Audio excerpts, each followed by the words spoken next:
Okay, so good morning, everybody, and welcome. Thank you for joining us today. This is part 2 of our Caribbean Climate Responsive Agriculture Forum. My name is Nikele Gregor Karai, Technical Specialist with ICA's Climate Action and Sustainable Agriculture Program. And today we bring to you our second forum on techniques for creating high quality compost in an effort. Apologies there. Today our session is actually efficient locust irrigation and water saving techniques. Sorry there for the edit error there. And we have with us Mr. Bradbury Brown. Before we start, I would like everybody to keep their mics on mute. I know sometimes by error we unmute, so just be mindful of that. So today we have with us Mr. Bradbury Brown from Cadiz, Antigua.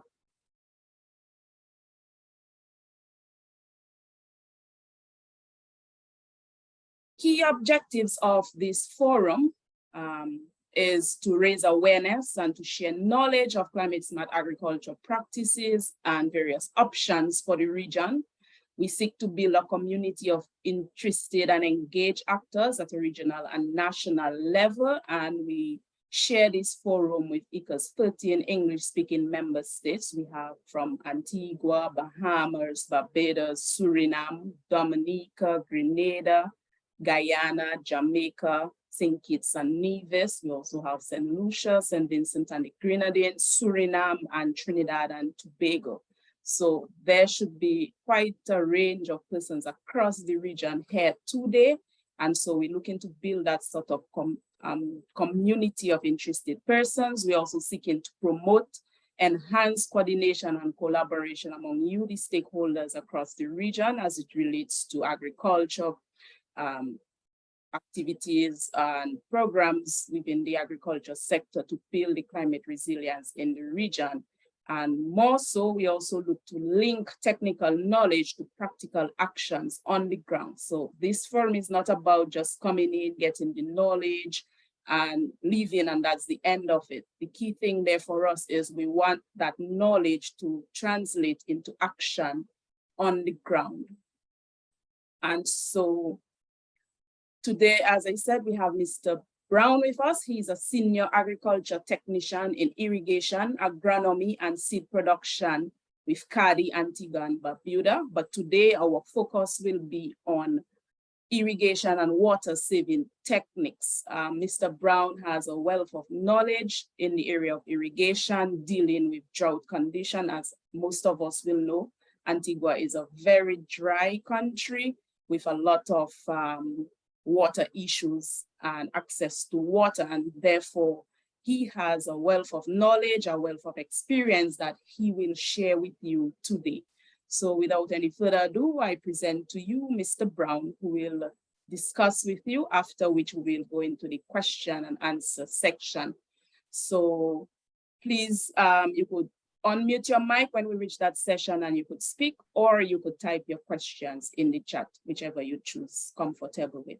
Mr. Brown, over to you. Yes, good morning, everybody. First of all, let me thank ICA for the invitation to present at this forum. Give me a second so I can share my screen. So while Mr. Bradbury is sharing his screen, I have posted on the screen, you should see on your screen 2 questions. If you could just take a few seconds to answer this poll.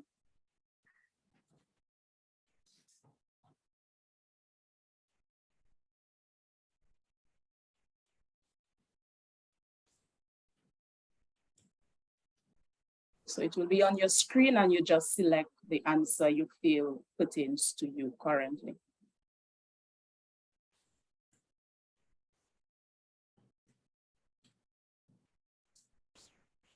Yes, good morning again, everybody. Now, with the effects of climate change that is currently affecting our member states, and with the recent COVID and supply chain disruption, we find ourselves in a situation where production at the local level has to be increased, but we still have a lot of challenges. We have climate change issues. We have most severe drought throughout the Caribbean. We have sea rise. We have saltwater intrusion in our aquifers. So it is very important that we start to do things a bit different in terms of irrigation, rainwater harvesting, conservation, etc. So basically, we have several types of irrigation that we practice within the region. There's sprinkler irrigation, furrow irrigation. That's for countries that have a lot of water, subsurface irrigation, and drip irrigation. One of the most important things that you have to take into consideration when you're planning irrigation installation is to know your terrain. If you have flatlands, if you have gentle slope, if you have steep slopes, because all this would come into consideration when you're designing your irrigation systems, where your source of water is and where you plan to pump the water to. Another key component is the distance from the water source would determine the size pipes that you use for delivery from your pumping system. Other component is know your soils, because this has a lot to do with how much water that you would need to apply based on. Excuse me, Mr. Brown. Hello? Ms. Henry from St. Vincent and the Grenadines. I'm here with about 18 farmers from Agriculture Region 1, and they indicated that you are going a bit too fast. Okay. Okay, thank you. Brad, would you be able to share your video as well? Your video? Thanks. If what? Would you be able to share your video? Yes. Yes. Your camera, sir. Yeah. So they see who's presenting. Thanks. Okay.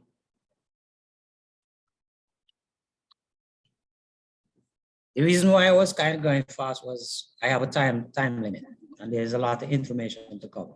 Sorry about that. So as I was saying previously, you have to know the soil type that you're dealing with so that you can manage your scarce water resources. Now, this question comes up all the time as to when is the best time to irrigate. The best time to irrigate is actually early mornings, but sometimes it's not really possible for that to happen. But it's the best time to irrigate, like anything from 5 a.m. to about 8, 9, 10 a.m. before the sun gets to its highest. The evening is also the best time to irrigate, but what happens when you irrigate in the evenings? It creates a situation where you can have fungal growth higher.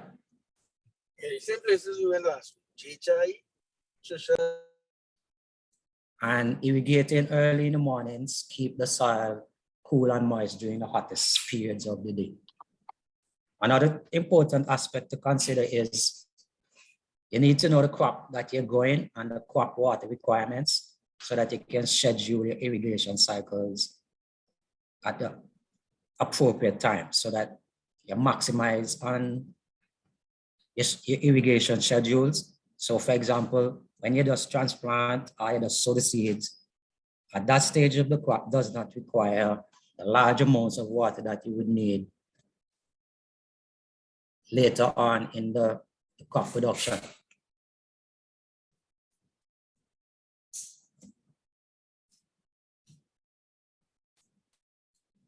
Now there are some tools that we can use to measure the moisture that is available in the soil so that we can schedule our irrigation by information and not by guessing. So this one is basically a tensiometer. What this does is measure the amount of available moisture that is available to the plant at any one particular time.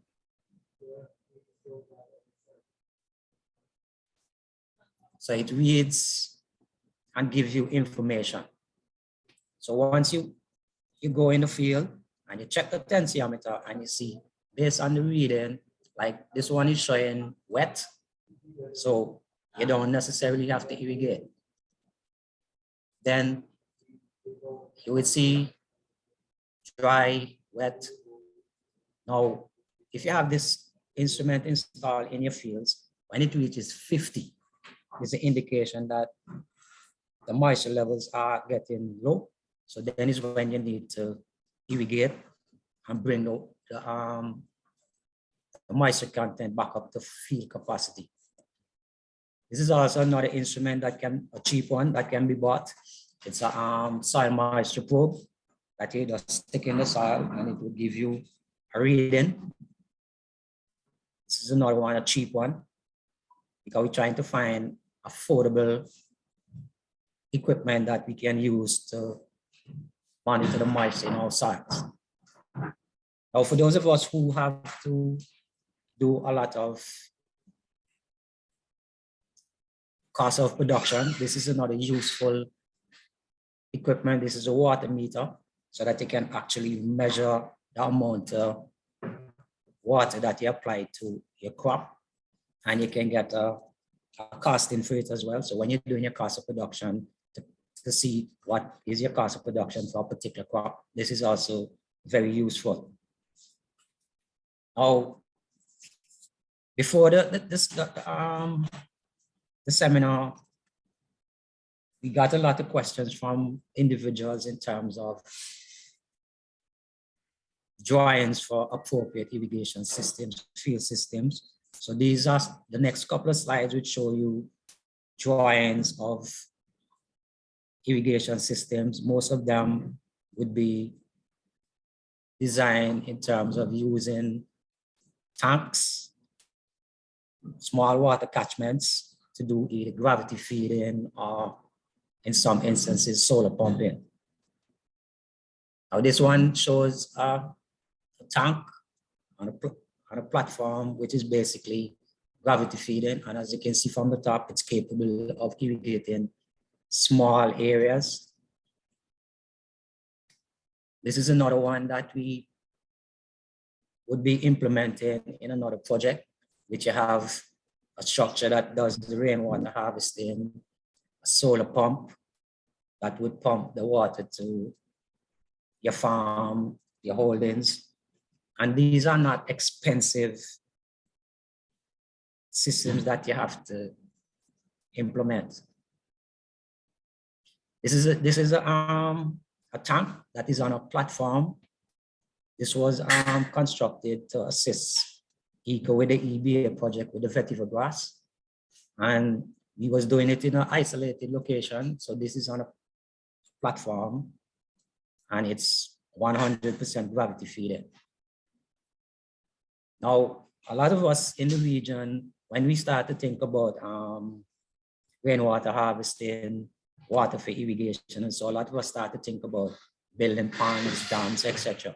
But it doesn't necessarily have to be that way. There are some systems that you can implement for short-term use, even long-term use. They have tanks that, like in this 40 AC3 tanks, they can be connected to each other, and then depending on the distance you have to go, a pump can be installed at the end, or you can do gravity feeding. Then we also have some situations where we have backyard gardeners, small holdings that you cannot afford to purchase these large tanks. There's simple things that you can use, small containers that you can use to develop a system. Then I know most of us in the region have relatives and friends overseas, and we get a lot of these borrowings come to us from time to time. Even if we don't get it, other people get it. And we have a lot of these borrowers as they're sitting down. They can be turned into something useful in terms of putting 3, 4, 6, 8 of them together, putting pipes attached to them so that you can get a system to collect your rainwater and use it for irrigation purposes.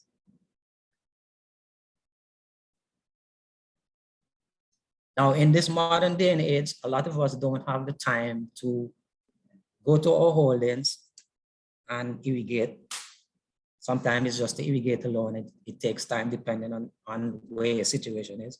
But there's some tools that can help you. This is an automated water timer. It's can be available. I think I got this one from Amazon. Costs about 40 US. And you can actually schedule your irrigation cycles based on this. It works with battery, so it can be in remote locations.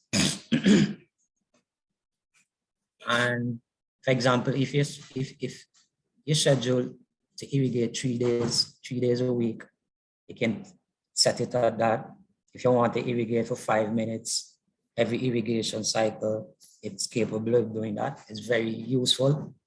So the time that you would spend to drive, go out to your farm just to turn on the water and wait, this could do the work for you while you have other things doing.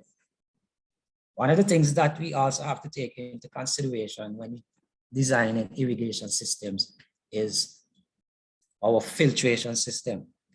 This photo is a filtration system of a farmer that has a larger holdings, but he didn't have a good filtration system. So you find out when you pump in the water from the dam, every 3-4 hours he has to go and clean this filter because they really get clogged up with sediments, algae, whatever.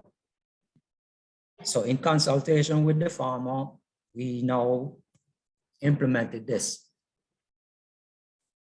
This is a gravity type filters with gravel, and it does a lot of good filtration. So it makes his system now become more efficient and more effective for him. So rather than him now having to go clean the filters every 2-3 hours, this one can provide the same system, and it also has the capability to do back flushing. So once it collects all the inert material, the algae, particles that would clog up the drip irrigation systems, this would take care of it. But this one is for like large holdings that you're pumping from a dam, a river, or whatever. But you also have to take into consideration small holdings as well, and they have smaller filters that would do the job for you. This one is on a farm that we did with ICA in collaboration with Cardi with the crowdfunding project. And this farmer was pumping from a dam. As you can see, the small concrete structure, there's an irrigation pump in there. And this filter filters the water. It's a 2-inch, this filter does a very good job. The only drawback with this one, you have to monitor it and clean it a bit more often, maybe every 2-3 weeks, depending on the sediments that get accumulated in the filter.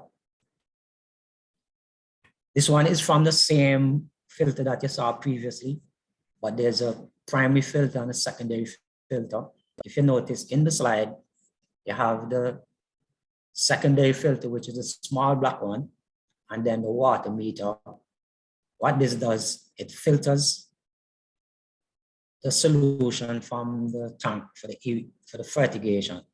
So this will take care of all the small particles, some of the sediments from the fertilizer, the inert material.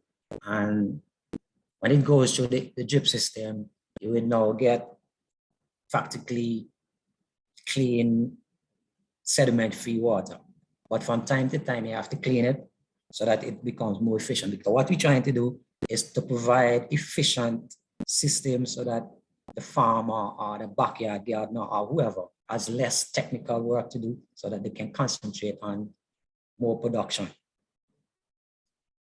And this is the setup with the Venturi injector that applies the fertilizer through the irrigation systems, which makes your operation more efficient. So instead of you now having to go and apply fertilizer by hand, etc., etc., you can now apply it through the injector system. Now, some of the things that we practice in Antigua is to grow a lot of cover crops to conserve whatever moisture is there, whether you apply it yourself or by rainfall. So this is basically a sweet potato crop. It was established under drip irrigation, and once it's fully established, you will conserve a lot of moisture. So you will eliminate having to irrigate as often as possible. Because prior to 2010, nobody in Antigua irrigated sweet potato. But after we did a lot of work and showed them the cost benefit between irrigation and non-irrigation of root crops, almost everybody in Antigua now plants sweet potato and to a lesser extent cassava with drip irrigation. Now, this is an interesting photo. We have a coconut project ongoing in Antigua, and this was a nursery that was established. You can see the nuts, the irrigation system, and the moisture from the irrigation. But irrigation by itself is not going to provide all the answers. So we had now to implement a mulching system. For this one, what we did was just apply grass mulch. So this is now a recent photo of the plot with the grass mulch. So in a lot of instances, we have to also implement techniques to conserve the moisture that we put down. We have to do it in Antigua because we're very dry. So we use basically two types of mulch: grass mulch where available. Okay. You have any rambutan? And plastic mulch. Now this photo shows irrigation system that was set up for coconut production. It's a bit different than the ones that you would use for vegetable crops. This one is so flexible that it's a blank line with the green emitter that you can install in the root zone of food trees. So this one is good for food trees. And we had installed this on a government farm that was propagating coconuts. So we have the drip line and the emitters were installed in the root zone. As the trees get bigger, you can now expand and put the emitters where the roots are for the moisture that you put down. Now in Antigua, we practice a lot of plastic mulch and T-tape. Fortunately for us, we have equipment. So from this photo, you can see the tractor with the mulcher, and it has the T-tape, so everything can go down at the same time. I know a lot of you in the Windward Islands are not accustomed to this, but it can also be installed by hand. We see the guys now using the plastic mulch. The T-tape is already on the bank, and you can do this manually. It takes quite a bit of time and experience, but if you don't have the tractor services to do it, you can now do it by hand. Now with the plastic mulch, it is affordable in the sense that I think one roll of plastic mulch with about 4 mil is about 8,000 feet on it, and it costs about 800 EC.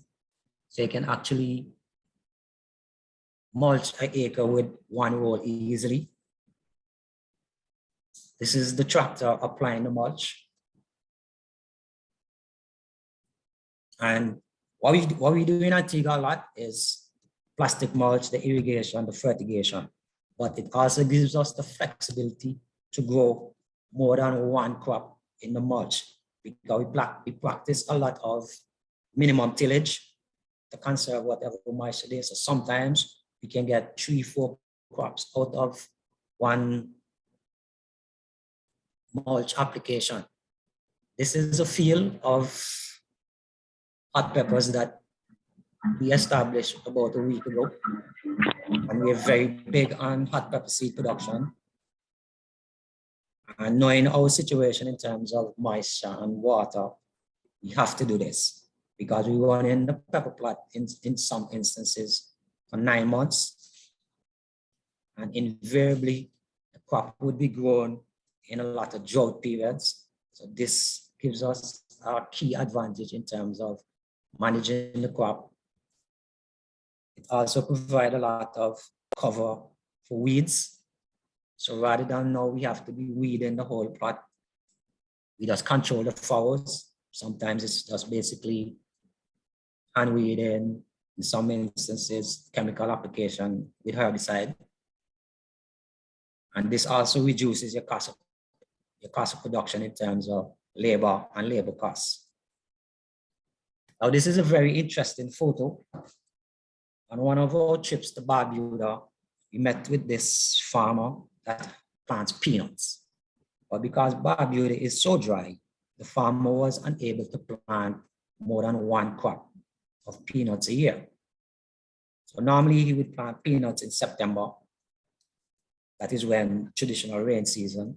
But after our intervention with applying him with this irrigation system, the farmer can now plant 2 crops of peanut a year. So sometimes it's just a small intervention that can change things for you. So you now can, because in Barbuda, they have a lot of underground water. It's just that sometimes when it gets real dry, the water quality is not all that good because of the saline content, but you can still produce. So this shows you just small interventions in terms of irrigation system can help in your production system. Now, as I said before, at CADI in Antigua, we practice a lot of crop rotation. So sometimes we get 3-4 crops out of one plastic mulch application. So that means sometimes we have crops growing in a particular area, different crops for almost 12 to 18 months without replowing, that sort of thing, which is beneficial. So sometimes we have, this is the same plot, we have corn. Previous to that, we had hot peppers, then we had cucurbits. So once you have the mulch, it gives you a lot of flexibility in terms of planting other crops.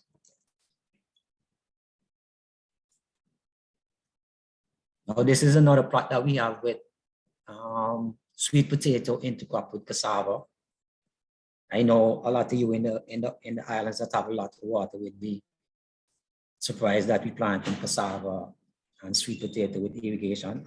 But in order to maximize our situation in terms of food security, we have to do this.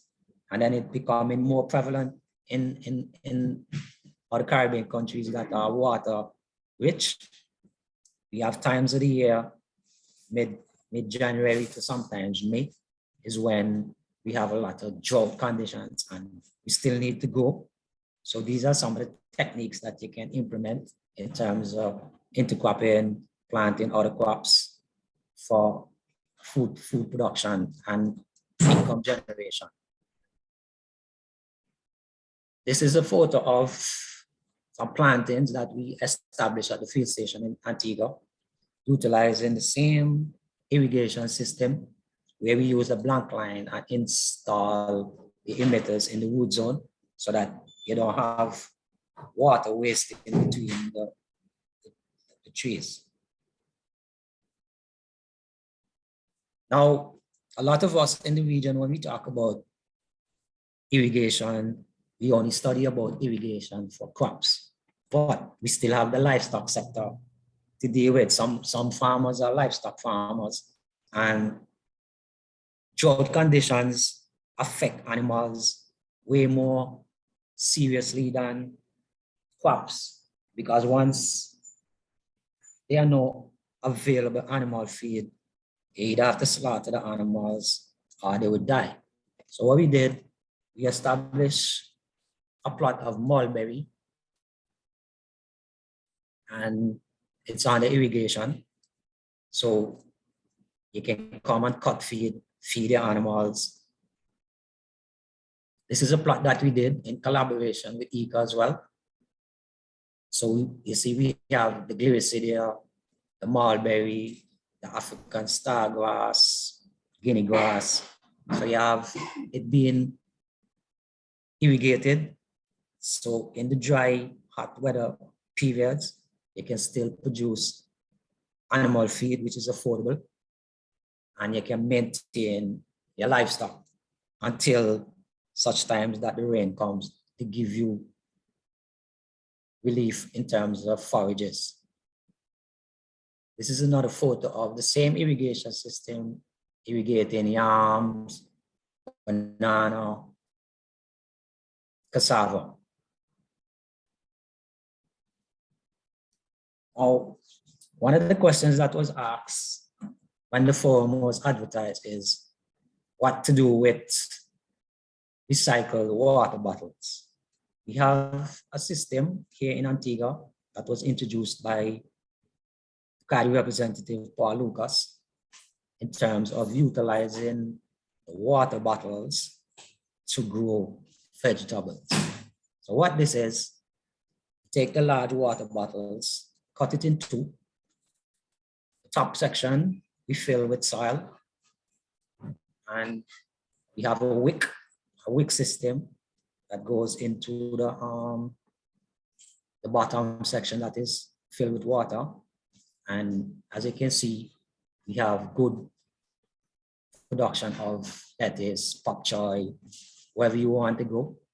And it's a means of using the recycled bottles. So a lot of these bottles don't go to the landfill and create another problem for us.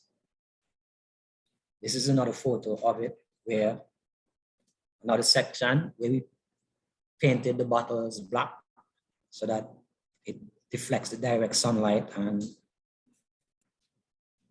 a lot of evapotranspiration don't take place as fast. So the amount of water that you put in, and then you can also mix your fertilizer in the water so that it provides the nutrients. So this is a unique way of utilizing and recycling the water bottles. So for us, other persons that have small backyards and you don't have the space that you think you have to build raised beds and boxes and stuff, all you need is just the soil and your seeds, and you can grow crops this way. But we also implemented a subsurface irrigation system where in the dry months when you have fruit trees, the fruit trees still need water, but there's no rain coming. So again, Paul being the water specialist here, we devised this clay pot subsurface system where we got some clay pots made, we fill them with water and install them in the ground, and the water slowly releases and provide moisture for the trees. Now, if you notice in this photo, as I said earlier, when you're installing them, you need to know the topography of land. So this one, it's down a gentle slope. So we will put it at the top of the slope so that when the water filters through the pot, it filters down into the root zone. We also have a system where we use the same water bottles to irrigate the fruit trees. So we would fill the water bottles, punch small holes at the bottom, and over time it provides moisture. Sometimes when you want to get more moisture coming out of the bottles, all you do is just open the cover and the water would come out a bit faster. And we also have this technique where we put stones around the roots that would provide moisture retention, things of that nature.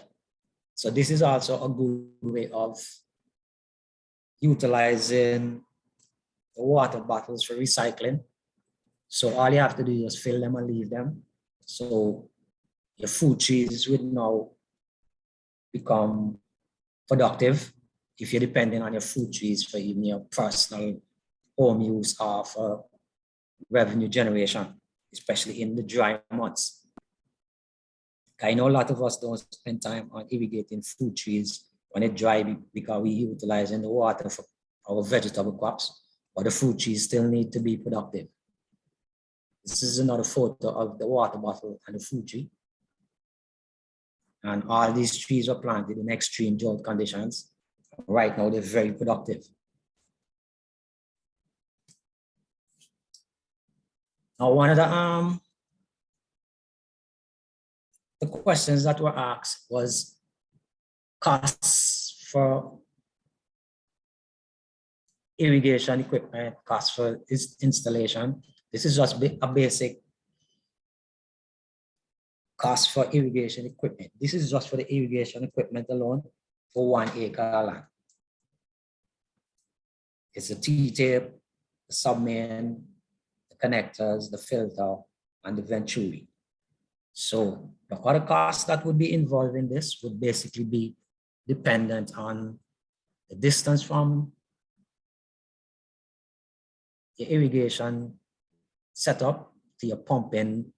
If it's gravity feed, you use the tank, you need to get the other PVC pipes, etc., etc.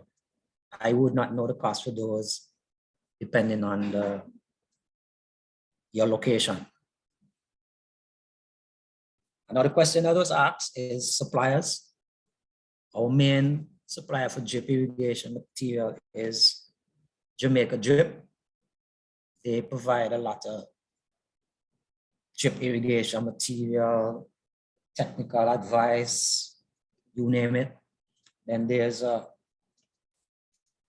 negotiation going on between Jamaica Drip and some people in Antigua to establish an agency in Antigua where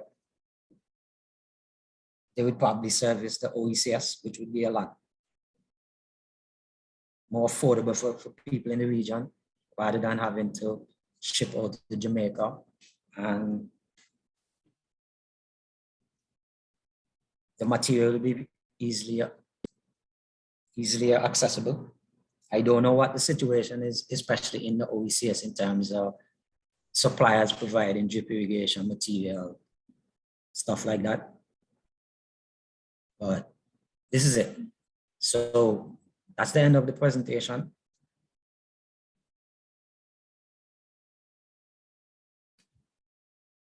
Okay, thank you very much, Brad, for that. Quite a bit of experience is there, quite a bit of information on some of the various techniques to save water, because sometimes we tend to think that, you know, the irrigation systems is going to cost you money, but the irrigation system allows you to produce year-round, which brings in greater income and covers the cost of that irrigation system.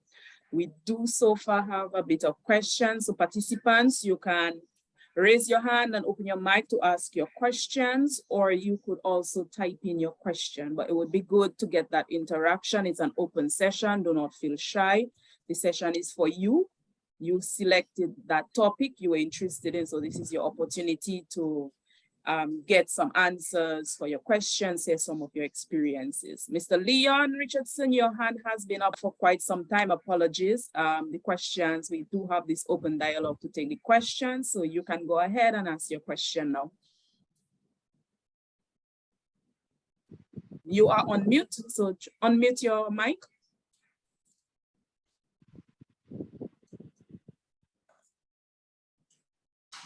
You are muted, Mr. Richardson.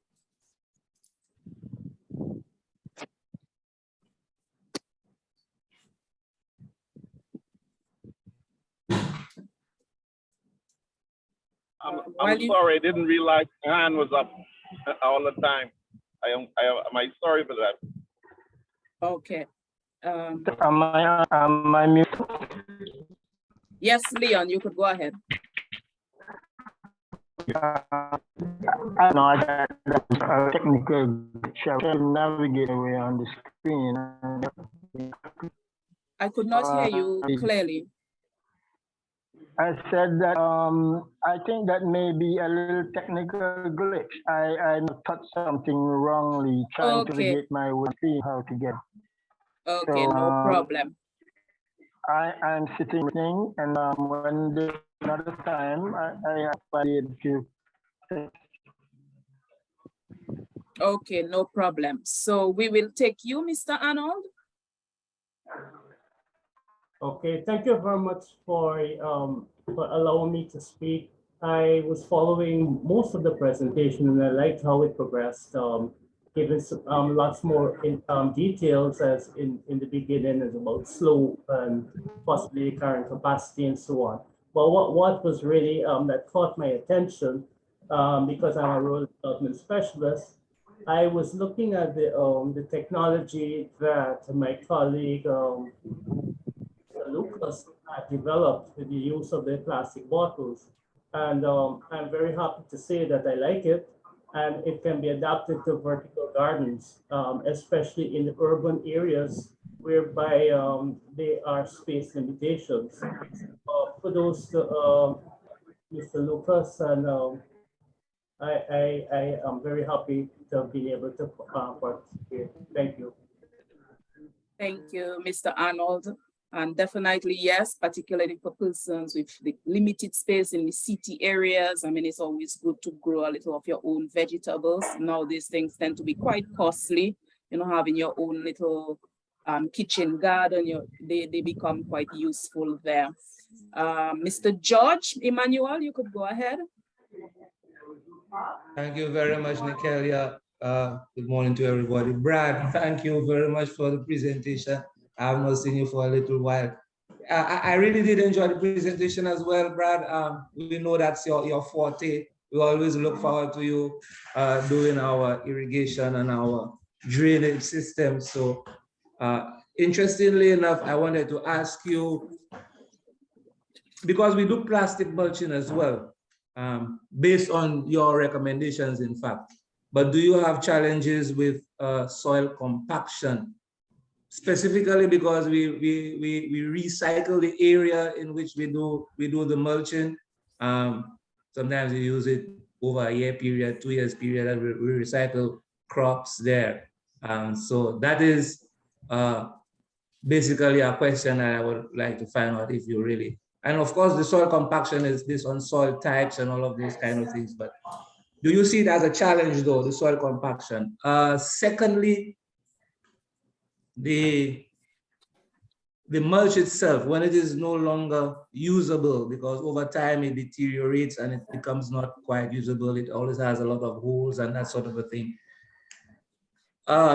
We have not found those which are readily biodegradable or really can be biodegradable within a short period of time, and that can form maybe even part of a compost pile. So that there is another challenge that I would like you to speak to a little bit in terms of disposal of the mulch and its non-biodegradable aspect. And finally, well, your last few slides, you spoke a lot about Paul's kind of interventions, his ideas in interventions. I know we had spoken about it a long time ago, really, but in terms of large-scale production, how feasible it is to actually use this type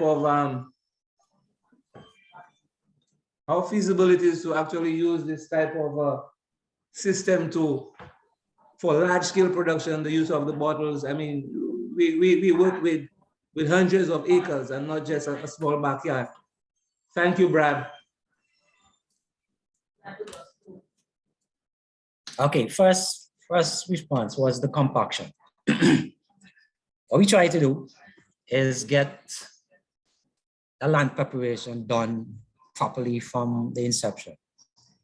So what we do with first cut, second cut, bank, rotivate, and then apply the mulch and the T-tape. But because of our soil type, it is not a problem because the only moisture that would go towards the soil that would probably create any sort of compaction or anything is if we have heavy showers and majority of the soil is covered. So what you will have is filtration taking place from the water that settles in the ground. So we don't have a problem with compaction. The next question was the mulch. Unfortunately, we haven't been able to source no mulch that is biodegradable. And if we check plastic basically take 1,000 years to biodegrade. So you know that's not happening no time soon. However, there are two methods we use.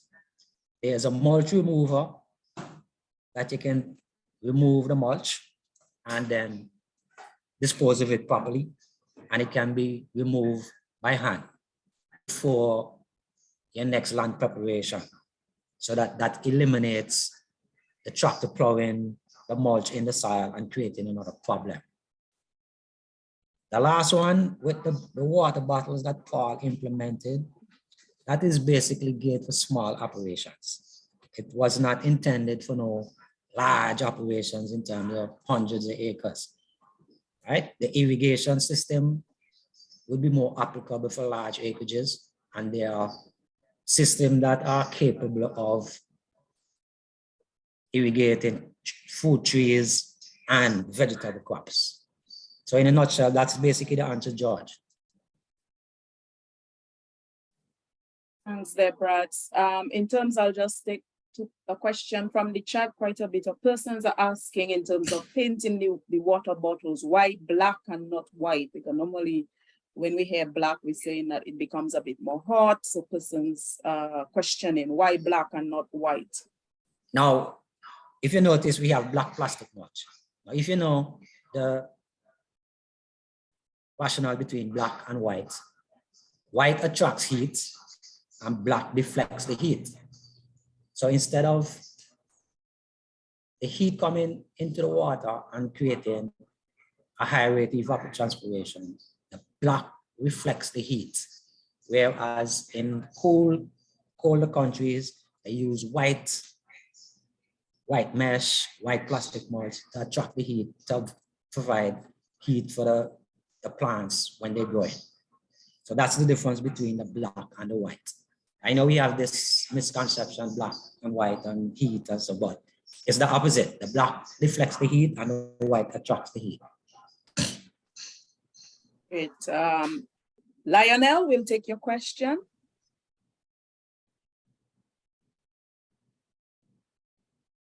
Are you there with us? Okay, go ahead. Yes, pleasant good day. This is Lionel from Tropi Mulch Limited down in Trinidad and Tobago.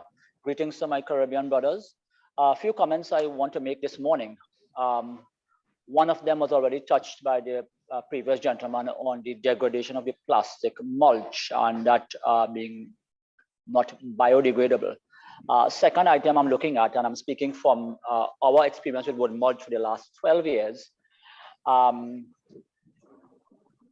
Is there any research with the plastic mulch as to the increase in soil temperature because black absorbs radiation? I'm a physicist and chemist as well, and black absorbs radiation, white reflects all visible radiation. So your soil temperature is going to increase. What we noticed with our wood mulch uncolored and the lighter colored ones would, on average, would get a reduction in soil temperature with a 4-inch depth of mulch of approximately 8 degrees on average.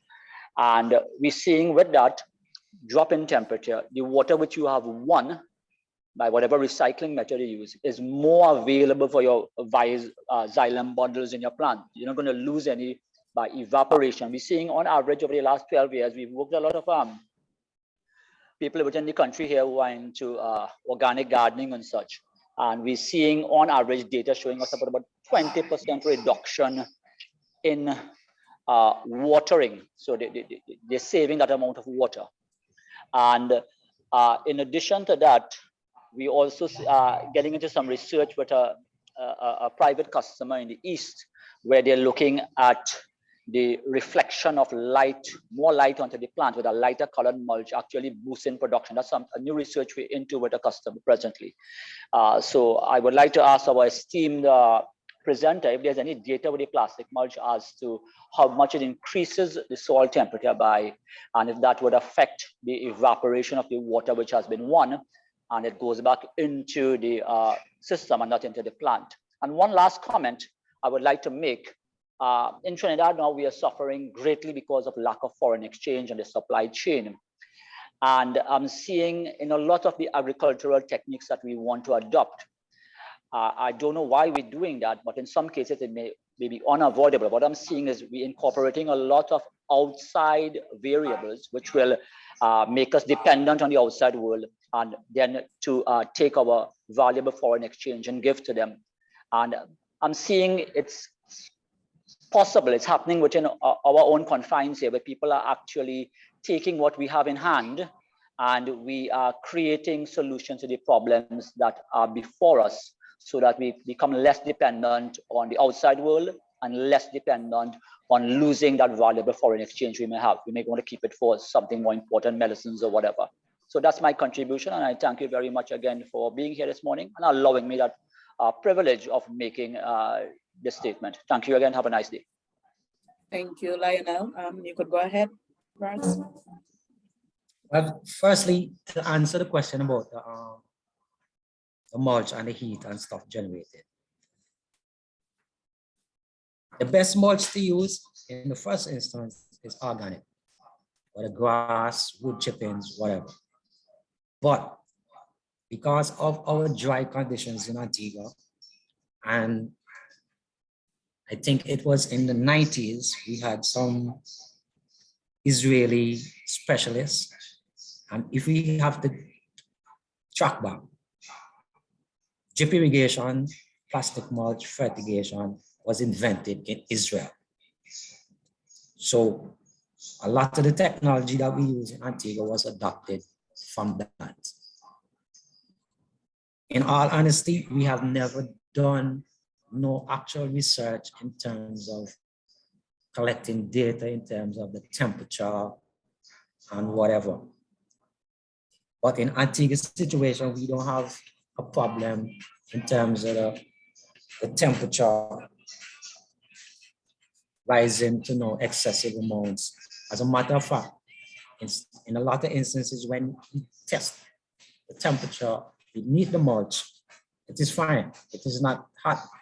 So whatever moisture we apply under the mulch, it stays there 3, 4, 5 days. And then we have the tensiometers installed so that we can understand the moisture probes that we can test. Now, some of the moisture probes have the capability to test the temperature as well as the moisture. So individuals that have reservations in terms of whether on the day is too hot or whatever, they can test it for themselves. Then I agree with him in terms of, because of certain situations, we are forced to adopt a lot of outside technology where the raw material is coming from outside. So at some point, we have to get together as a region and see how best we can produce our own raw material. Okay, thanks, Brad. So I will take a question from the chat. Someone was asking if you could explain again the plastic bottle irrigation. And also one asked that, well, yes, the clay pots will need to have holes at the base. So maybe you could explain exactly where it is at the base, at the sides, and the size of the holes. Okay. First one is the one with the vegetables, with the wick system. As I said previously, Paul introduced that technology. That is not geared for no large holdings, no large operation. That is just for small to utilize the bottle. So the wick system is you cut off the top of the, fill it with soil, turn it upside down so that the area where the cork is now the receptor. So you put the wick in the soil and have the wick in the water. That's one method. The other method with the plastic bottles in the subsurface is you punch small holes in the bottom of the bottle so that the water seeps out over time and is available to the plants. With the clay pot, because the material is basically porous clay, over time, the water just seeps out, goes into the soil, and it's there. So there's no need to bore no holes, not punch no holes in the clay pot. I don't know if that answers the person's question. Okay, great. We will now take Miss JH. You could go ahead. You're on mute. You're still muted. Try unmuting your mic. Okay. Okay, good. Go ahead. How do you pronounce your surname? Alonso. Yeah, that's Surinamese. Yes. That's Dutch. Okay, welcome. Go ahead, ask your question.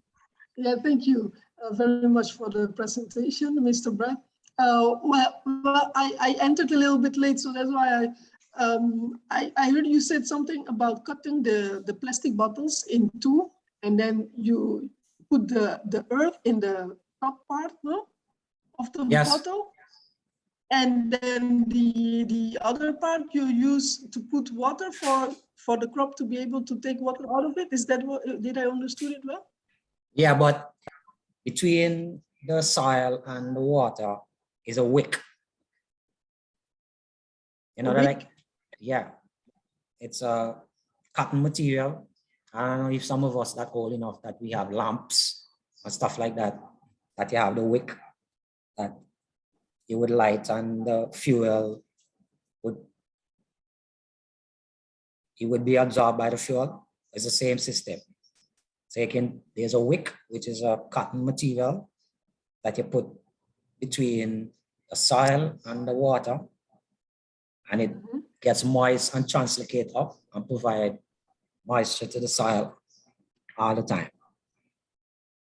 Yeah, Brad, the wick is a similar system in which you use the wet bulb thermometer and dry bulb thermometer in a Stevenson screen.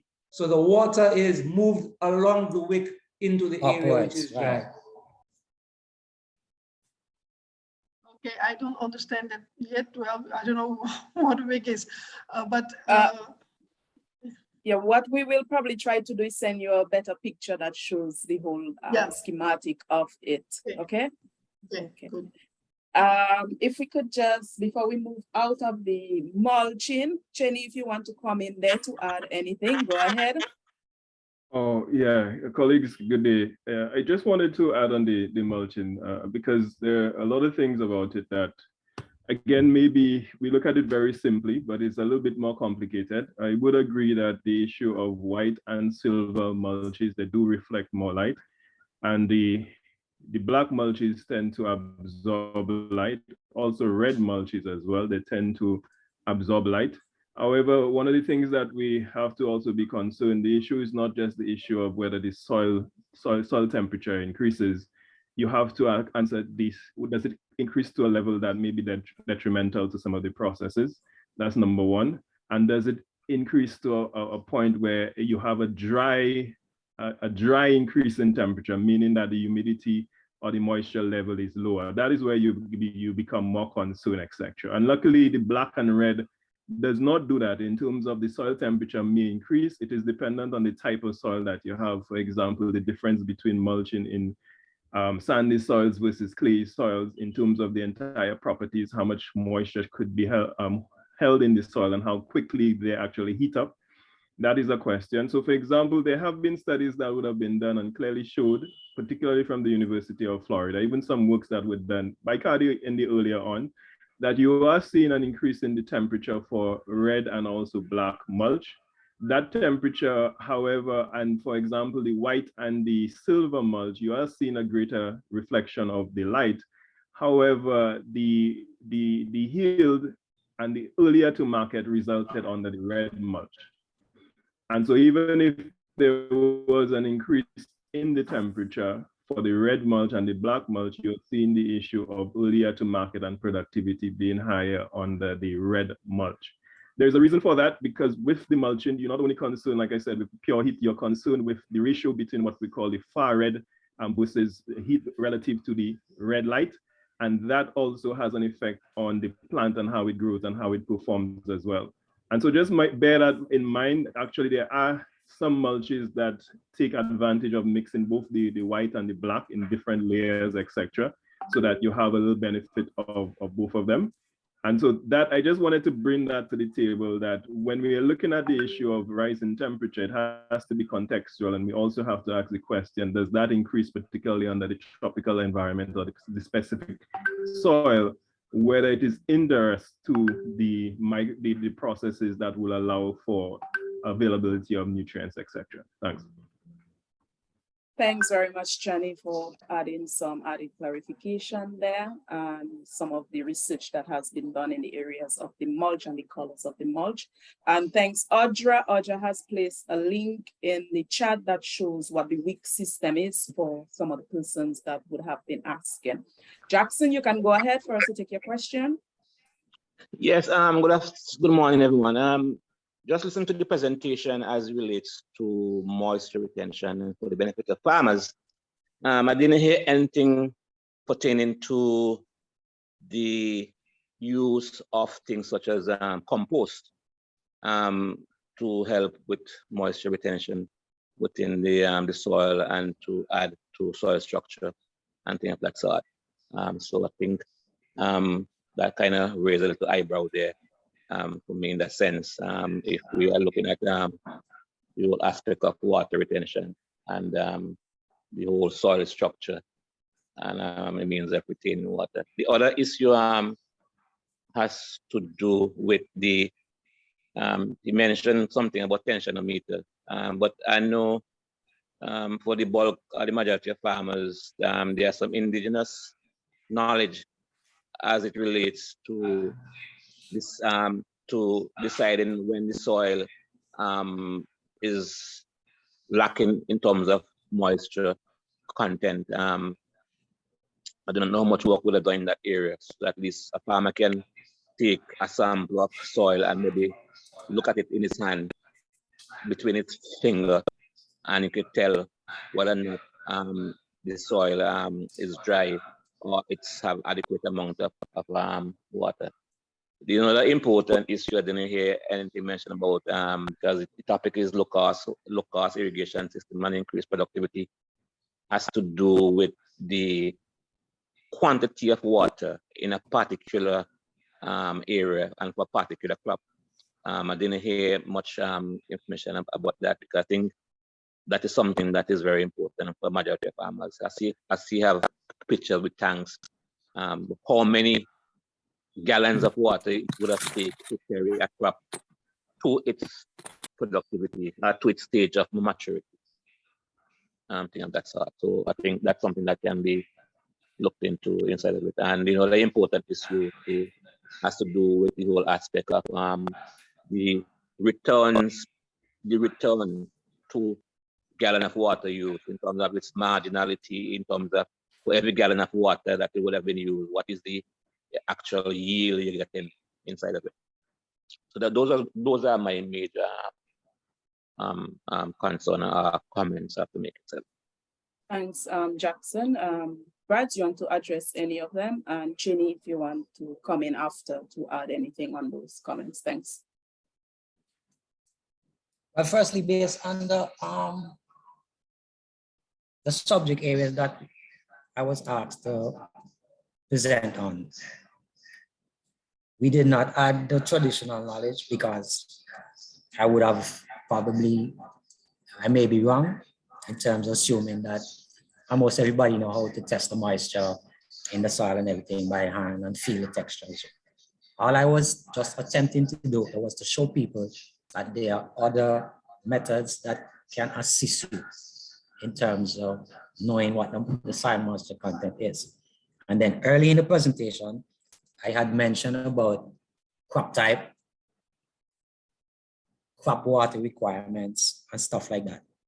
So What I know for a fact that we did some studies with sweet potato in terms of irrigation and non-irrigation. And the results are tremendous. You're making twice yield. As a matter of fact, it's twice as high as the non-irrigated. That translates into profit. And everybody that's growing crops, the main focus is how much money I can make if I make this intervention in terms of applying water at the critical times for the increase in production.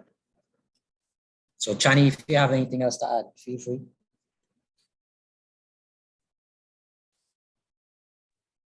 Yeah, colleagues, I was trying to get this sense of, I mean, all of the issues that the last persons raised, they are relevant. Some of the issues that I raised, obviously we could always, through subsequent things like that, have a greater discussion. One of the things I think we have to be very clear about is that although some of the things were presented here and some of them are very simple, the issue of water management and not the issue of irrigation alone is something that requires a lot of technical experience and also consultation here. And so particularly if you're looking at it from the farm level, that as a key message I want us to leave with, all of the issue in terms of the cost, in terms of more specifically, not just the cost, the issue of the cost per drop of water, which is how do you now rationalize that? It's a good thing to have irrigation and have a low cost thing, but is it translating into how much does it cost you per pound of produce is another thing that if you're in that for a business, you have to calculate and really substantiate whether this is a low cost system for irrigation. The issue of even the use of amendments, like some of the things that the compost, and I heard other persons mention there, and the role it has to play in terms of water retention or improving the structure, that also must be placed there. I just wanted to leave by saying this, at least that discussion here. Although we are presenting on the issue of irrigation here, the issue of irrigation is not standalone. It has to be looked at in a broader context of water and soil management actually here. And so these are some of the things that obviously we cannot cover everything here, but at least to point you in the direction as to the mindset, as to these are some of the things that you would have to be concerned with. These are some of the things that are available now. And so these are the things that you also could share your experience so that we could learn from as we move forward. I will jump in there at other moments in the call, but I would very much like to hear the contributions from other persons as well. Thanks. Thanks very much, Chani. And even in terms of, the role that composting plays, our last session was on composting. It would have gone in more detail. This session is pretty short, and obviously we definitely cannot cover everything. And so we will look in, for subsequent sessions, and that is where your questions, your comments are quite valuable. Sharon, you can go ahead. Hello, my name is Victoria Barkley and I'm from St. Kitts, and I have an organic farm, and I'm really interested in the information you were sharing about how to preserve the fruit trees on this hot weather. Now, I saw the bottles, but I didn't see a clear picture of how those bottles were placed around the trunk of the tree. But do you mulch it first and then place the bottles around the trunk of the tree? And then with them, you using the bottles in the flower pots, how is that done as well? I mean, I just couldn't see the picture too closely so that I could really gauge how to do that. So I understood what you said about placing the bottles in the soil and cutting the holes in it and things like that. But I want to know more about the technique. Do you need to put the mulch around your trees, the trunks of your trees? And how do you use these bottles in the flower pots? Okay, so firstly, with the fruit trees, what we try to do is when the grass is available, we mulch around the root zone, around the trunk, and as wide as possible. That's the first thing. The second thing is when we dig a hole, fill the bottle, and puts it in the subsurface. So what that does is over time, the water leaches out the bottle and provides the moisture. The only thing you have to do, especially in small situations, because this is not recommended for large acreages. The only thing you have to do is just fill the bottle periodically, which assists you a lot. Then with the vegetable production in the bottles is you have the water bottle, you cut off the top section where the cup is, turn it upside down in the bottom section, fill that with soil. It could be actual soil, it could be mix, or it could be a combination of both. And then we have the wick, fill the bottom section with water, sometimes nutrients in the bottom section, and it feeds the plant, provide moisture and nutrients for the plant.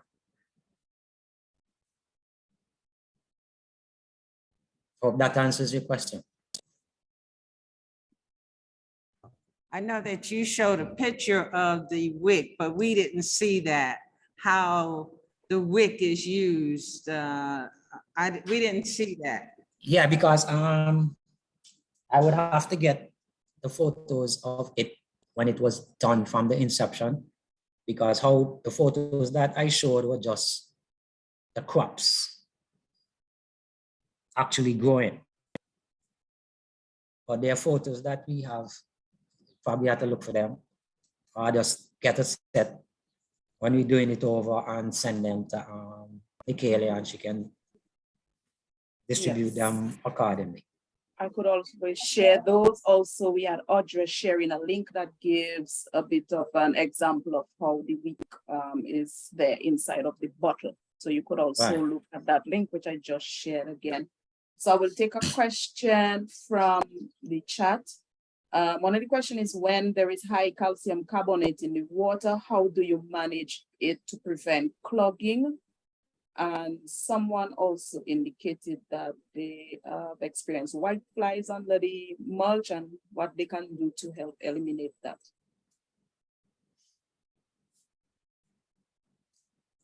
Okay. Periodically, when you have drip irrigation systems, you have to service them. So when you have calcium buildup, hard water buildup, what we normally do is flush the system seasonally with sulfuric acid. So the sulfuric acid will break up all the calcium and everything, the other fertilizer deposits and everything. And it doesn't harm the plants nor the soil. So seasonally, what we tend to do is do a service. But that is for like the harder irrigation lines, because most people don't service the T-tape, because the T-tape can only last for like maybe 2-3 crops, and then you probably have to replace it. So it just depends on your system. If you have the hydrocal, the hard ones that can last you for 30 years, or the T-tape that can probably last you for 2-3 years, it's up to you. But it can be serviced by just, if you have the injector, just mix some sulfuric acid in the water and run it through the system, it will flush it. And that is something that is recommended periodically. Seasonally, you turn on your system, open the end of the drip lines, flush it.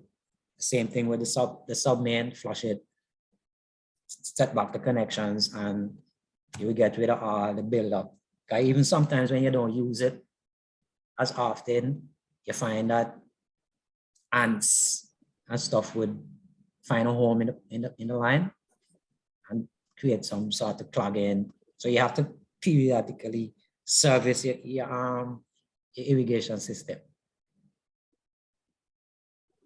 Thanks, Brad. We'll take Rudy, after we'll take Alex. Go ahead, Rudy. Hi, good morning to all. Is there a way I can get a copy of the recording? I missed the first 20-25 minutes of the session. Is there a way I can get a recording of the session again? Yes, you can get the recording. It will be uploaded in Google Drive. I have sent the link. I'm sending it again in the chat so you could access it there. You could also get the recordings, the PowerPoints, the reports of the previous sessions. So once this is the session is completed, it will be uploaded. So you could just check in the chat, and I will also send it via email to everyone. Thank you very much. Welcome. Okay. All right. Thank you. Alex, you can go ahead. Greetings from the beautiful Bahamas. I'd like to thank Dr. Bradbury Brown for his awesome and wonderful presentation. I'd also like to thank you for extending an invitation for us here in the Bahamas to actually watch it. And I find that it's truly informative and I'm enjoying it. Thank you. Thank you very much, Alex. Thank you for joining in. We really appreciate your feedback there. Andy, you can go ahead. I'm lovely to see you from Bahamas. Andy, you can go ahead and ask your question. Good morning, everyone. This is Mackie Tross. I'm in Nevis. We have about 25 people tuning in, so we are thankful for the presentation. But I had a question on the tensiometer. Where could we find the tensiometer in the Caribbean? Is there a local distributor? And any information that can be shared on that would be greatly appreciated. Thanks, guys. Thank you for that, Andy. Braz, if you know any suppliers, or if anybody in the chat knows any suppliers, the short answer to that is no. But they're easily available on Amazon, and the price are a lot better. So here is where we have issues, is a lot of the equipment that we need are not easily or readily available within the region. So we're trying to rectify that. But the tensiometers are available on Amazon and they're not really expensive. Even if you don't get a tensiometer, there's a cheaper option with the side probes that you can just test the moisture. They're dual ones that you can test moisture, pH, and temperature. All of these things are essential, but they're not readily available in the region. Thanks, and you also mentioned, there are the different ones where you could get them in collaboration with the temperature probes. And the pH so, and stuff like that. Yeah, pH. A lot of these things are actually available on Amazon, and as usual, a lot of the things we require, as you were saying, are difficult to find, but we as ourselves, as persons with our businesses, we sometimes have to take that initiative, and a lot of these things and good quality can be found on Amazon. I'm seeing Pierce Secondary. Could go ahead and take your question there, if you're still there with us. Yes, I'm here with you. Yes, Pierce Secondary here, Antigua. One of the questions the students were asking was that they wanted to know basically what is if there's any way a workshop can be had, because they don't know how, they wanted to know how to put an entire irrigation system together, especially using getting the fertigation aspect involved. They were also commenting on the fact that the use of the black plastic mulch, because they would have done some investigation locally here at Pierce Secondary, where they observed that while we use the black plastic mulch, there's an increase in yield and so forth. But on some occasion, when it does rain and there is settlement on the mulch itself, there's an increased pest pressure coming from that. Has anybody, is there anything, are they putting it on wrong? Is there anything else? Because we're comparing it with the wood chip mulch, and they would have observed, yes, high yields, quicker to market. However, they were plagued with some fungal and other pest pressure on their fruits, namely tomatoes. So if there's anybody in the chat, in the group, that can give us some insight on any of those, and or you, Bradley, our neighbor, because he's just behind of us there. Thank you. Okay, as to the training, CADI provides that sort of training. So if there's need for a training session, that can be arranged easily in terms of teaching the students how to install a drip irrigation system, how to build a manifold with the fertilizer injector, everything. All you have to do is just make a request for the office and we will facilitate that. With the area of the increased pests and disease, with everything, there's an advantage and a disadvantage. So one of the things we recommend is when we have seasons or incidents of high rainfall, your integrated pest management now have to become critical, where you have to manage the pest population and your disease population.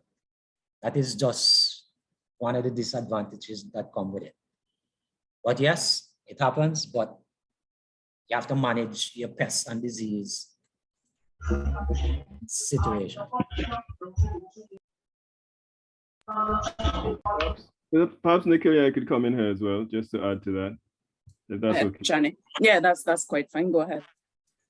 Yeah, I'm glad that these observations were actually made at the secondary school. That's so fantastic to hear, because it very much reflects the experience in different countries and under different situations. Yes, and that is one of the things in terms of even applying the mulch, some of the considerations that you have to give in terms of the soil type and what is your prevalent problem. So for example, in areas where you would have a problem with soil-borne diseases, particularly where you see some of the newly planted crops, the collar is rotting, they're actually toppling because of that, what some persons refer to some kind of damping off, or you have some things that you know that are from the soil, then actually in some instances when you apply the black mulch, you tend, because of the buildup of the humidity or not the sufficient exchange of the moisture there, you do get an enhancement in that particular type of disease here. And so the lesson learned here is that if your soil, you have seen that or you know that, then it would make sense to treat your soil before you actually apply the mulch here. So that's one of the lessons, concrete lessons here. Another thing too with the black mulch, and it relates to not only the temperature and the frequency of light as well. Some persons that would have used it, there are some grasses or sedges, mainly some grasses that you actually need heat elevation to actually increase or enhance germination.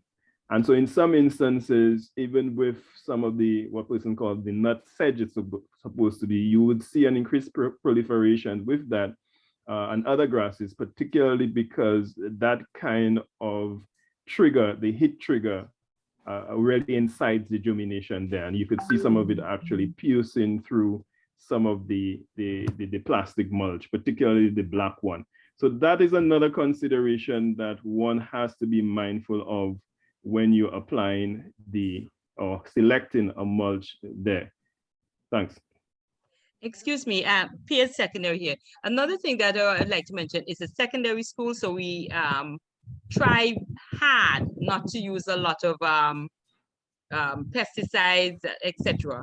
So maybe in one of our other sessions, we can really dive a little deeper into safer crop protection methods that could be used in a school situation or in situations where children are involved, because I know everybody's trying to get to the organic farming thing, and so it is not necessarily the easiest thing to do all the time in our environment or in our situation. But maybe you can have a session where we speak about less toxic pesticides, etc., that can be used in our special situation. Thanks a lot for the input.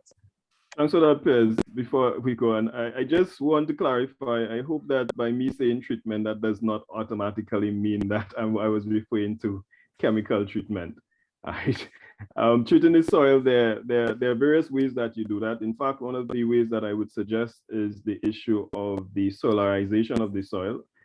Actually, I'm doing that. So it is not, when I say treatment of the soil, it's not necessarily chemical treatment there that I'm referring to, just to clarify that. Thanks. Okay, great. Thanks, Chani. And as was being said, I mean, if we are doing some agricultural practices, we're planting some crop, several things will take play, your soil, your water, your pests, the finances to go into that. So it's not just looking at one thing, but also looking at the impacts of other components. And these are a lot of the things we need to be mindful of. We will take you now, George.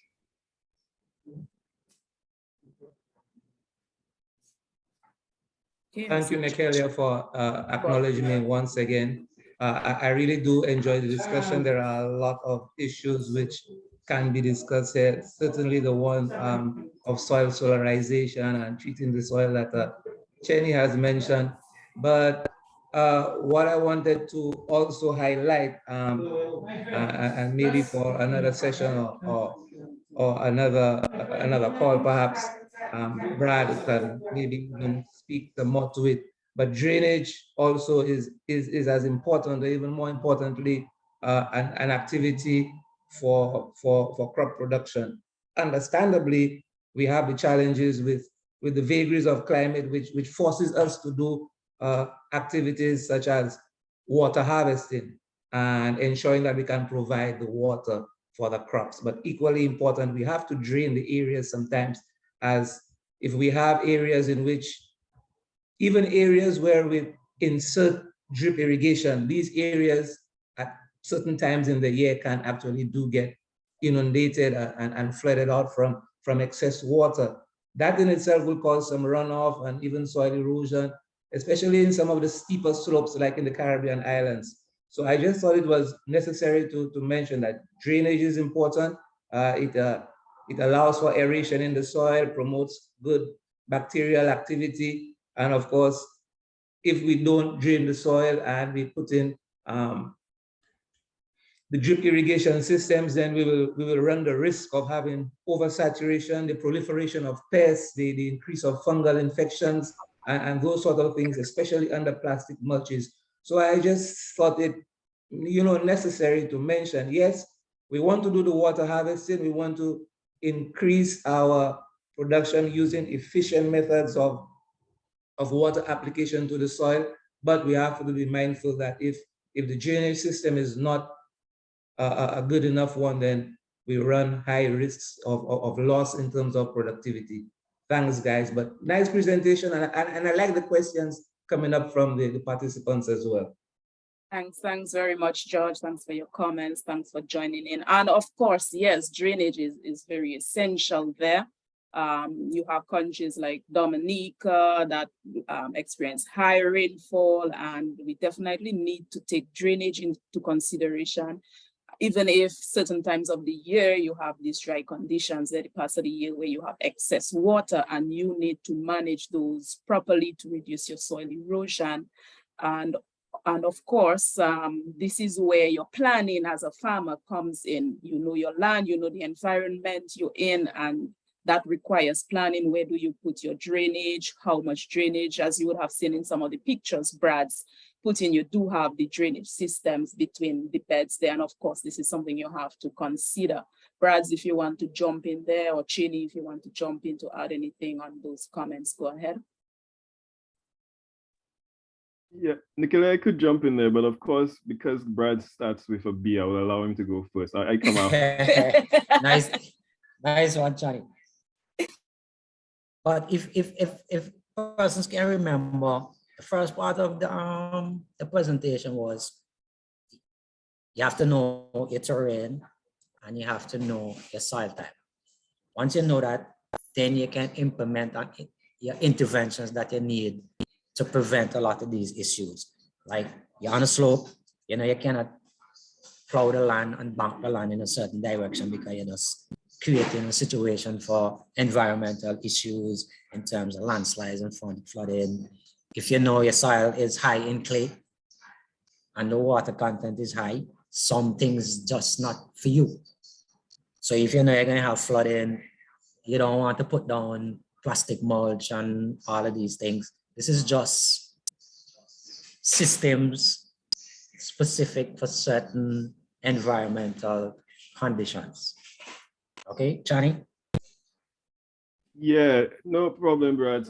One of the things I wanted to just, again, I do, and it's a personal peeve, and I do agree with you totally, George, on the issue of drainage there.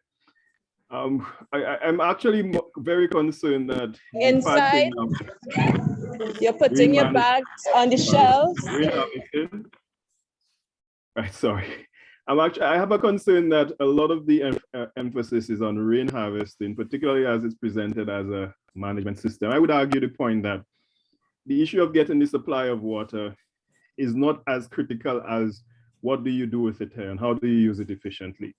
I mean, the issue of putting in infrastructure, designing system to collect the water, that is just a very minute part of water management.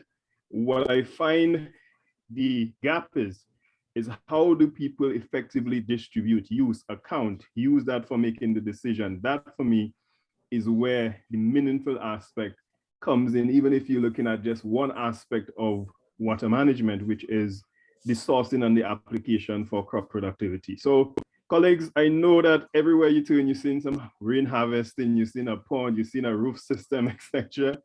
And it sounds nice, everybody.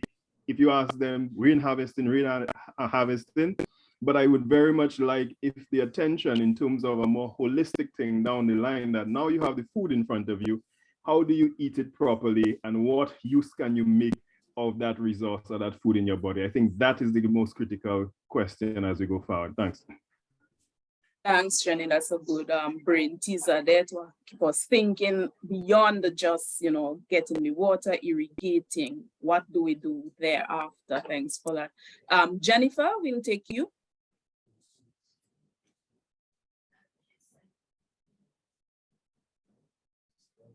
If you're speaking, by any chance, you're on mute. Okay, go ahead. Yeah, thank you. I want to go back to Sharon. She asked about the tree crop irrigation or the tree irrigation with the plastic bottle. I want to emphasize on this. Explain to her that the place where she would put the bottles and most of the mulch would be on the drip line, which is that circle that is within 6 inches of where the branches extend out the fullest. I've seen many people throw buckets and buckets of water around the trunk of the tree. But at that point, there are no water absorbing roots. The water absorbing roots are around that circle that if you stood under the tree, you would not get wet, but that edge where the rain would drip off and wet. And it's called the drip line. The drip line. And so where she, in the case of a tree, she would probably need 2 or 3 bottles because she wouldn't want to have a bottle just sitting on one side of that tree, but maybe she could divide that circle into 3 and she would not be putting a bottle inside anywhere near to the trunk because she would actually be, in some cases like avocado, creating a moist environment around what is called the trunk, the crown of the root, and avocado crown roots are very famous for picking up diseases, as are citrus, fungal diseases. So it's the drip line, that circle of where the tree leaves, branches extend the most. Thank you.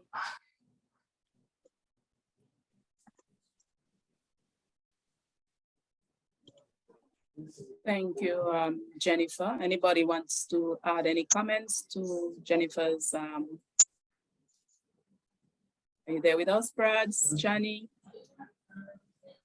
Yeah, I 100% agree. So basically, as I said previously, when you're installing whether the bottle system, the drip irrigation system for trees, periodically you have to extend the location of the moisture so that it can cater for the roots that actually absorb the moisture and the nutrients, because they're not by the trunk anymore or straight down from where the tree is. Right. Even if the plants don't move like we do, but the roots are growing outwards Right. and downwards, and therefore you need to adjust accordingly with the growth of the crop, particularly those tree crops that will be there for several years. Claudette, we will take your question. Hi, my name is Claudette, and I'm calling from Cincinnati, Grenada. What I want to know, right? The land here is basically slightly sloped and really sloped in a lot of places. But we want to do irrigation. How do we go about doing irrigation in lands that is sloped?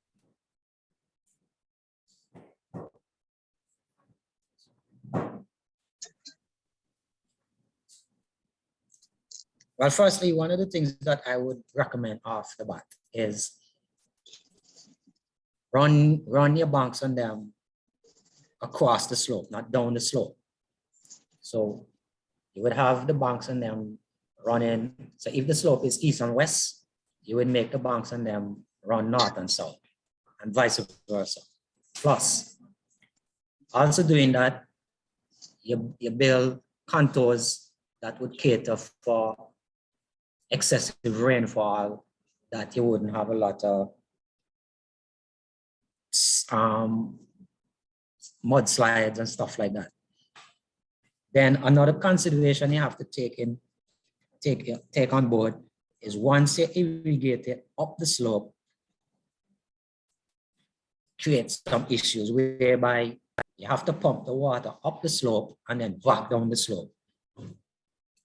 So your topography has a lot to do with how you design your irrigation system and how you provide the water.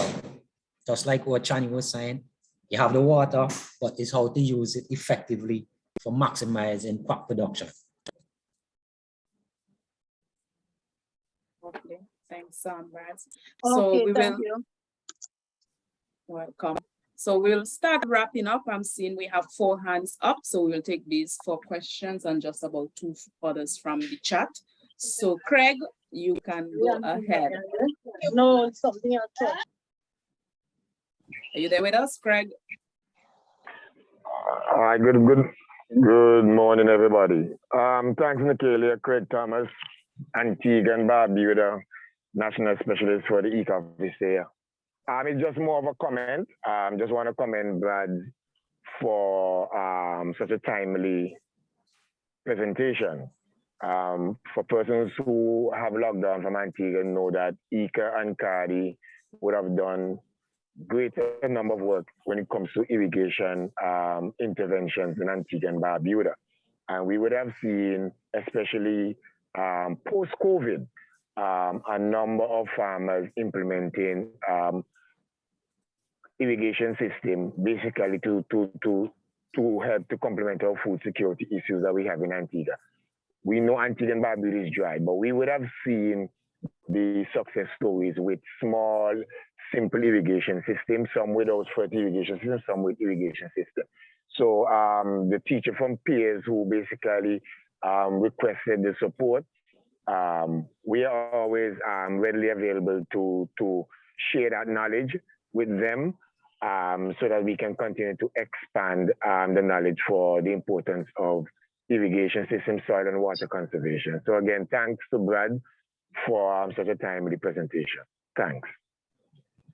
Thank you very much, Craig. And that is the ECA rep from Antigua. So persons from Antigua who require any further support, further information, could always reach out to Craig and the ECA office in Antigua. We will take you again, Sharon.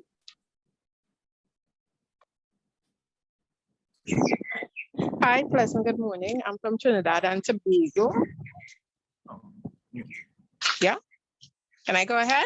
Yes, you can go ahead, no problem. All right.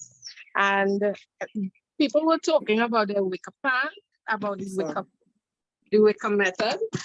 This is my Wicca plan.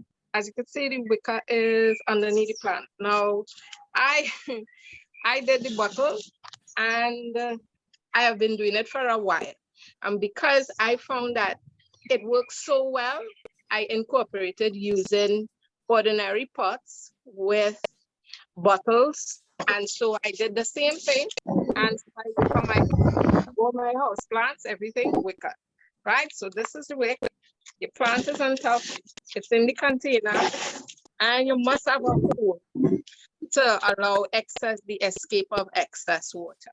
So that's my contribution for now. Thank you so much for that view of the Wicca system and using the pots, Cheryl. Greatly appreciate that. Thanks. Okay.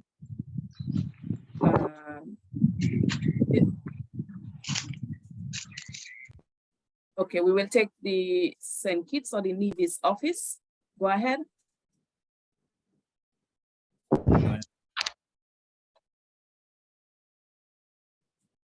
You're on mute. Try unmuting.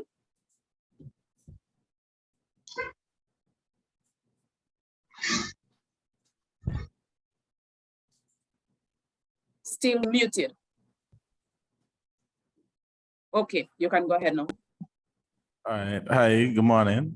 Good morning. St. Kitts Nevis, Extension Officer, Agriculture Department. Just shedding a little light on the mulching here. We here normally use the white and black mulching. We don't really specialize in the all black mulching because of the heat. We had better yield and better work done with the white and black in terms of moisture being kept, producing the seedlings and fresh seedlings based on using the black one. It just all comes down to the amount of heat that's generated from both. So the white one is what we normally push out from the department in terms of sales and encourage farmers to use. We don't really use the black one. Yeah, technically that's it for us here. Okay, thank you for your experience there in St. Kitts. And, you know, as with everything, even if the research might say something, even if somebody in another country might have a different experience, situations everywhere are different. And it is always good to do your own experiment and see what works best for you. So this is one of the key things, even in, you know, agriculture production, always doing your little research over time, and record keeping your records become very important there to know what works best, when it works best, and you can get an idea of what is impacting it. Because, you know, even if you use the black or the white, sometimes there is probably a different practice that you use that influences, you know, how well that output you get out of it. So again, you know, observing your farm, observing what is done, taking note of the various practices that you implement on your farm, and not just say, okay, research says that and it should work like that for me. No, it doesn't work like that. And we will take you, Scott. You can go ahead with your question. So that will be our last question then. Good morning, everyone. Great seeing you, Nikelia. Chani, big up yourself. Winston Scott here out of Jamaica. Greetings to everyone, to one and all. It's a pleasure being on a platform to hear all or most of the accents of the Caribbean.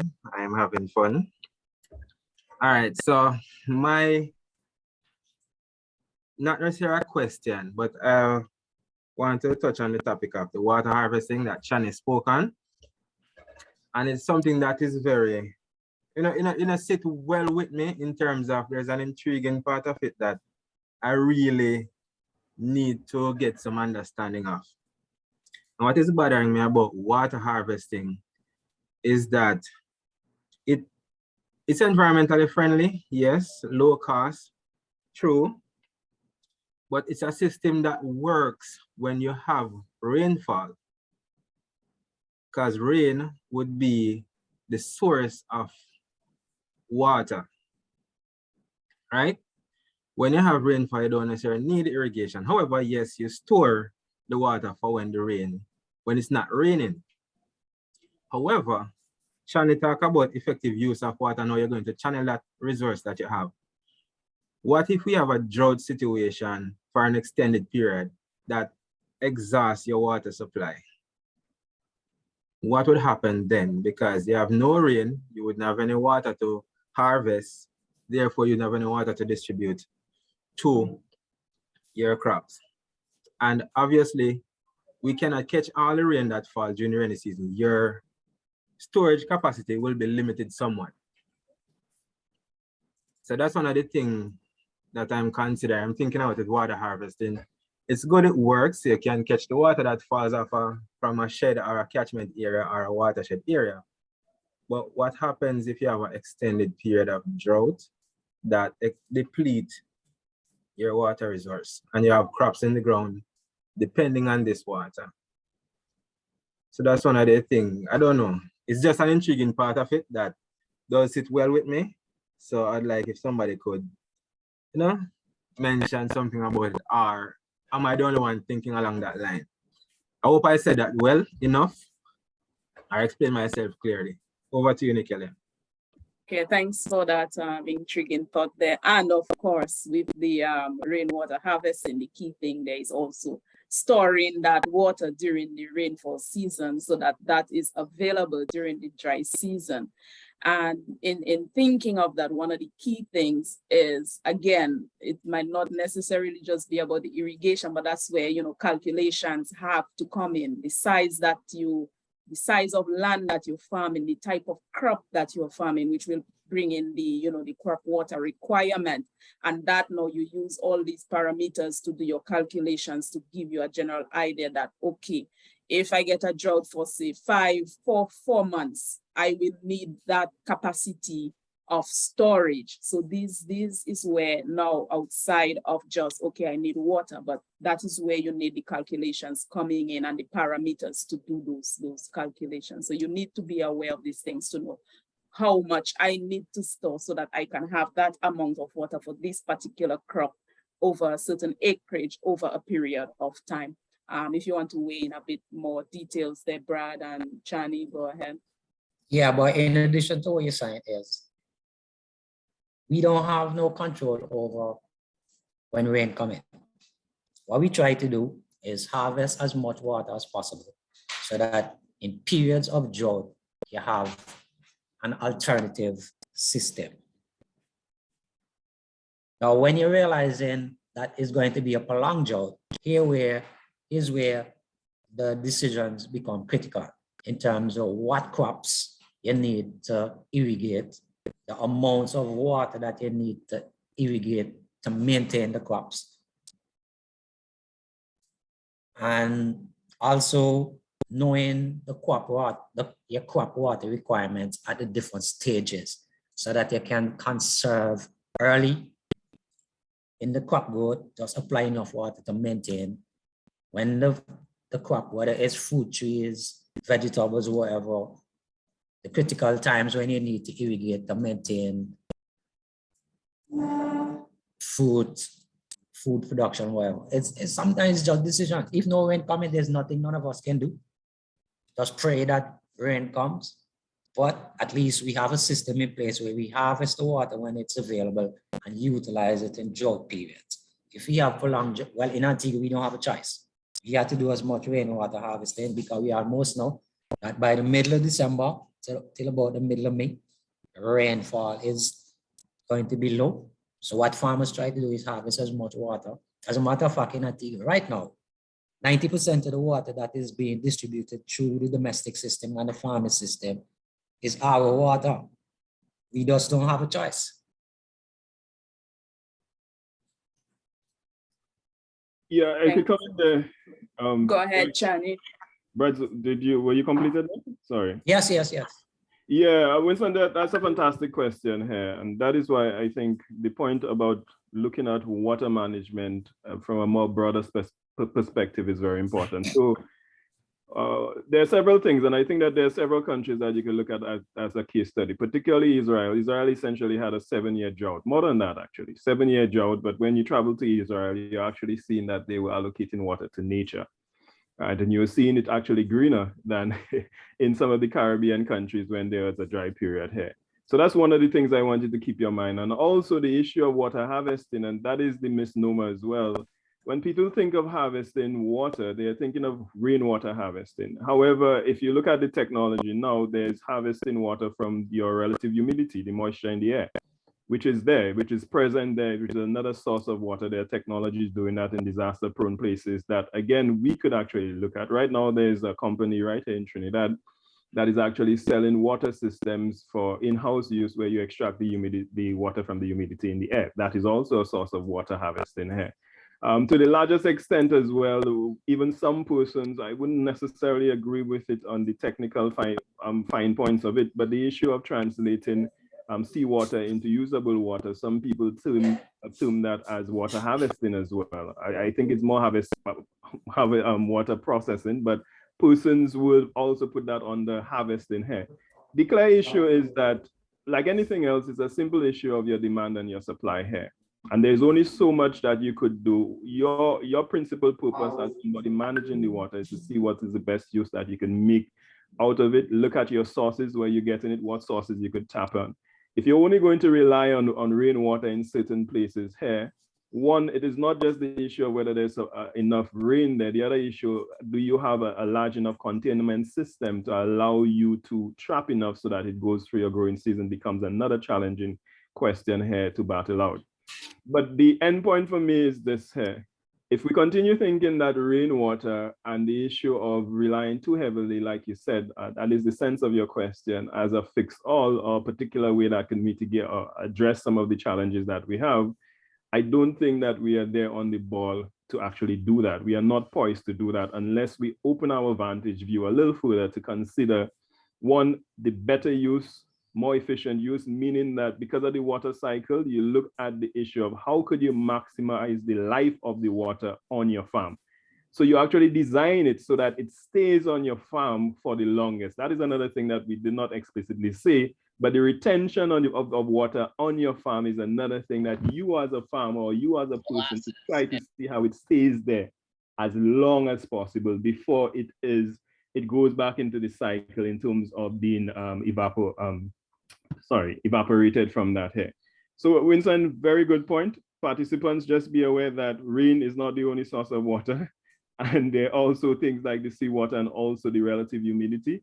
And also you will come to situations where even with all of that, there may be limitations that you could only do your best to adapt to. So I just wanted to leave that with the participants as we go forward dealing with that important issue. Thanks. Okay, thanks, Brad. Thanks, Jenny. We will take the final question from you, Conrad. And you could go ahead. And while we take that question, I'll be sending a poll on your screen that persons you could answer in the meantime. Thanks. Go ahead, Conrad. Thank you. I'm Conrad Kelly with FAO as a National Project Coordinator. And right now, actually, we are looking at installing solar-powered drip irrigation systems on a number of farms, like in Antigua and Barbados, here in St. Kitts and Nevis, Jamaica. And the focus there is to add to what presently exists to address a need. And so water harvesting is considered an important pattern. The farmers, as we assess the farmers, we realize that there is water, but not adequate amount of water. So finding ways of harvesting that water and storing it and utilizing when it's needed is a very important part. But we are emphasizing, like Cheney says and Bradbury said, on the water use, water management or water efficiency. So we not want to just give them the systems, we also want them to manage the use of the water efficiently. And it goes beyond that, as being said, the choice of crops that are coming on to very dry period, where you know you're going to have extended dry period, sometimes you know that, then you can plan. So I would like to suggest that let's not sort of talk down too much on the water harvesting of rainwater harvesting, but to see it as an addition to all the other water supplies that are possible in our environment. And clearly, this focus on rainwater harvesting is really coming out of an identified need in these very dry conditions in which we are farming.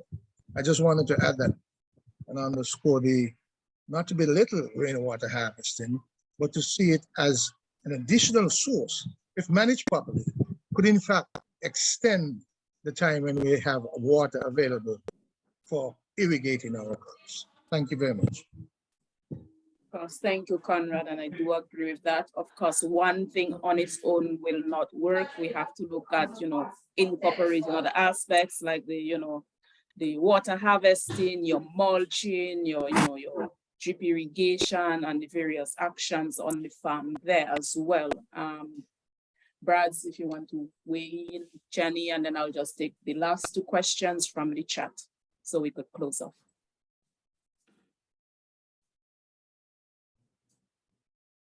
Yeah, I'm good for now. I agree.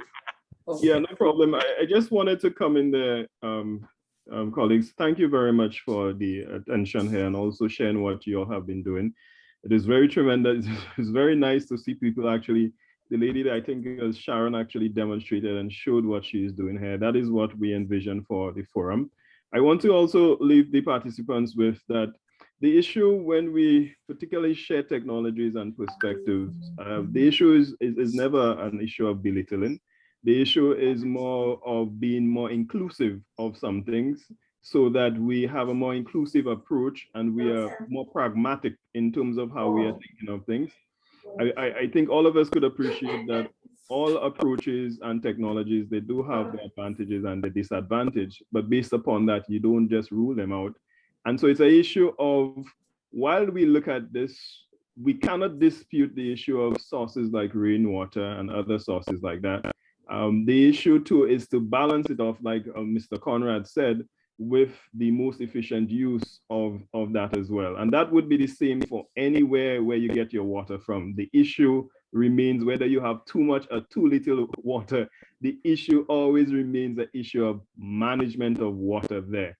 And so even if you don't have to harvest water, management of water is still there, meaning that if you have excess water, even if you don't have excess water, you still have to manage it. So that is one of the consistent or constant thing when you look at the issue of the resource of water there. Obviously recognizing that in our context, rainwater and other sources of water are very important for our use. Thanks.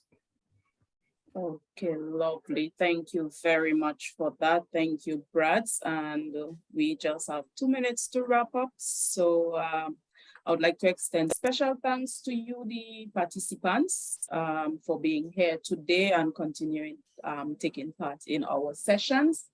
And I would just like to share with you, coming up next is part 3 of the forum, which is scheduled for October 12th, and that is 10 a.m. Caribbean time, Guyana, Dominica, Suriname, that would be 11 a.m. Belize, I believe that would be 8 a.m. and Jamaica is 9 a.m. I know some persons sometimes get a bit mixed up with the timing because when you get the link, it says 10 a.m., but that is 10 a.m. Atlantic Standard Time. And so you would have to convert that for your region. So I would like to extend special thanks to you, Brads, for such an informative session, sharing all your experiences there, some of the challenges, what has worked, what hasn't worked. And to you, the participants, special thanks again for joining in. Thanks, Jenny, for weighing in on some of the other aspects there. And this other session will be based on a project that ICA is currently implementing in 4 of the Caribbean countries of Antigua, Dominica, St. Lucia, and Tobago. And one of the key areas is looking at the ecosystem-based adaptation. And one of the key aspects is the use of the vetiver grass. I know a lot of you will be aware of the vetiver grass, how we use that for reducing sedimentation, soil erosion, and also how do we develop some green businesses. We had some lovely products from Antigua and the other islands, and we will be sharing those in the next session. So thank you again, and thank you everyone for joining in. We wish everyone a pleasant day ahead.